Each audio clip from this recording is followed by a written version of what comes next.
He was the conqueror of the known world, a military genius who never lost a battle, a man who stared down empires and redrew the map of history. But, in the autumn of 324 BCE, Alexander the Great was brought to his knees, not by an enemy army, but by the death of a single man. The grief that consumed him was so immense, so extravagant, it shocked his contemporaries and offers us a rare, raw glimpse into the heart of the king. This is the story of Alexander's devastating loss of his other self, Hephaestion. To understand the depth of Alexander's sorrow, we first have to understand who Hephaestion was to him. He wasn't just a general or a childhood friend. He was, in Alexander's own eyes, his Patroclus to his Achilles. Born to a noble family in Pella, Hephaestion grew up alongside Alexander. They were educated together by the great philosopher Aristotle, sharing dreams and forging a bond that would become the emotional bedrock of Alexander's life. As Alexander's conquests stretched from Greece to India, Hephaestion was always there, not just as a capable commander, but as his most trusted confidant. Alexander famously highlighted the unique nature of their relationship. He once said that while his general Patroclus was a friend of the king, Hephaestion was a friend of Alexander. This wasn't a semantic game. It was a profound distinction. Patroclus served the crown, the institution. Hephaestion loved the man. He was the one person who saw past the legend to the individual, sharing his burdens, his fears, and his grand vision for the future.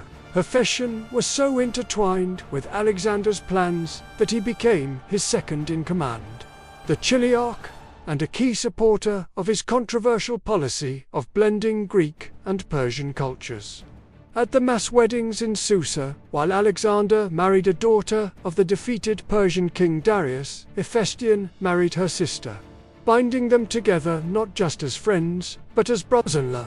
In the autumn of 324 BCE, the court was in the city of Ecbatana, in modern-day Iran. It was a time of celebration, filled with festivals and athletic games. But, amidst the revelry, Hephaestion, still a young man of about 32, fell ill with a fever. At first, no one thought it was particularly serious. Alexander was concerned, of course, but continued to oversee the public events, leaving Hephaestion in the care of a physician named Glaucias. Disaster hit when Hephaestion, on a strict diet, felt better one afternoon. With his doctor away at the theater, he decided to indulge. He allegedly ate a whole boiled chicken and drank a large cooler of chilled wine. Shortly after this heavy meal, his condition deteriorated rapidly. The fever returned with a vengeance, and he collapsed. Messengers sprinted to the stadium to fetch Alexander. The king abandoned the games and rushed to his friend's side, but it was too late. By the time Alexander arrived, or moments after, Hephaestion was dead. The exact cause remains a mystery. Modern historians often suggest typhoid fever, a common and deadly illness of the ancient world. But, as with any sudden death in a royal court, rumors of poison swirled, though no real evidence ever supported them. The news shattered Alexander Chryser.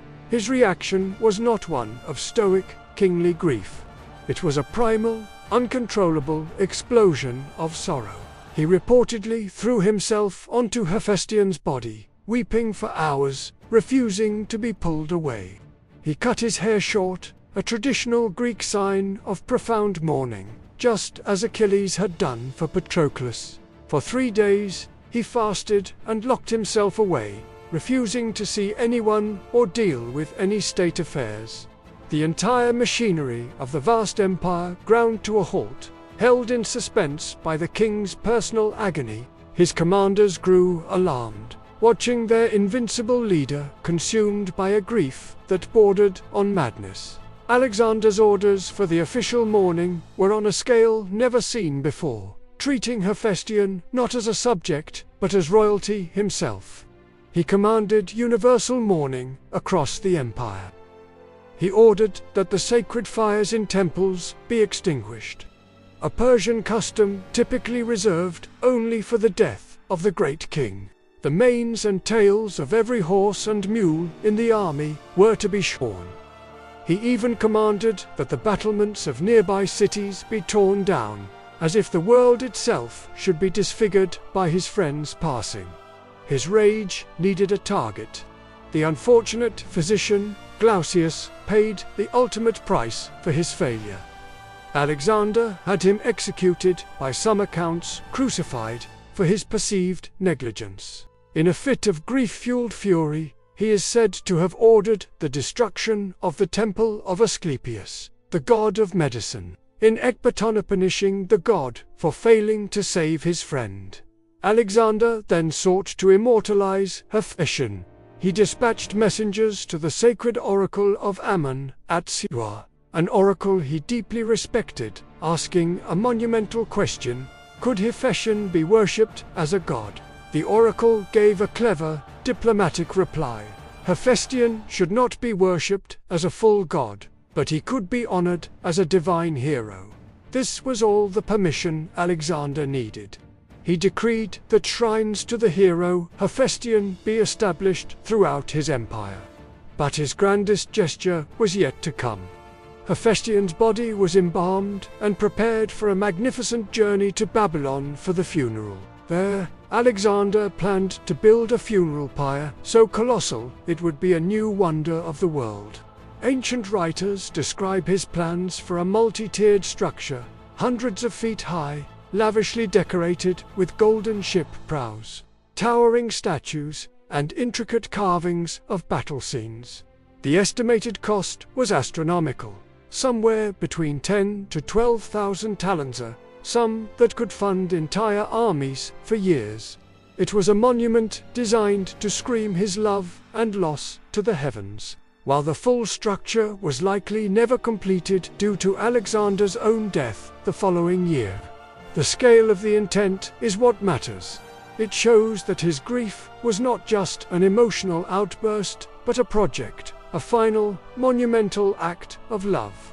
The loss of Hephaestion was more than the loss of a friend. It was the loss of an anchor.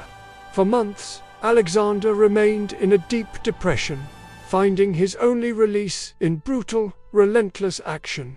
He launched a winter campaign against a mountain tribe, the Cassians, and reportedly dedicated the slaughter to Hephaestion's spirit, a grim and bloody form of mourning. This profound loss marks the beginning of Alexander's final year. Without his other self, his confidant, and his emotional support, some argue that the king himself began to decline, his behavior growing more erratic, his own health failing. 8 months later, Alexander the Great, the man who had conquered the world, would also be dead in Babylon. In losing Hephaestion, he had lost a part of himself, a void that all the power and riches in the world could not fill. The story of his grief is a powerful reminder that even the greatest figures in history are at their core human, defined not just by their victories, but by who they love and how they mourn. Thanks for watching. If you found this story compelling, please hit that like button and subscribe for more dives into the dramatic lives of history's most fascinating characters. See you next time.